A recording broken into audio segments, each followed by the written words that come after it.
বাঁশের থেকে কঞ্চি বড়, ধানের থেকে খই, ভাতারের থেকে নাং বড়, আমরা যারা বাংলা ভাষায় পরক্রিয়া কই সেই সব বৌদিদেরকে আমি একটা কথাই বলতে চাই, যেই সব বৌদিগুলা ভাতারের ভাত ভালো লাগে না, নাঙের ভাতের মজা লাগে, সেই সব বৌদিদেরকে একটা কথাই বলি, দেখো বৌদি, পরক্রিয়া করে কোনো লাভ নেই।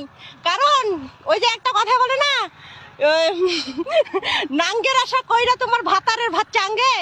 কারণ নাঙ্গে শুধু নিয়ে যাবে দেওয়ার জন্য, বুঝতে পারছো? তোমার সারা জীবনের দায়িত্ব নেওয়ার জন্য নয়। আর আজকেকার যুগে যারা স্বামী সন্তান ছেড়ে এরকম পরক্রিয়া যায়, নাঙের সাথে চলে যায়, যে নাঙের সাথে তো আমি ভালো থাকতে পারবো, কিন্তু সেই সব নারীগুলো দিন শেষে হেরে যায়। না পারে নাঙের কাছে সুখ, না পারে ভাতারের কাছে সুখ। তাই আমি প্রত্যেকটা বৌদিকে বলবো, দেখো স্বামী সন্তান নিয়ে সুখে থাকো।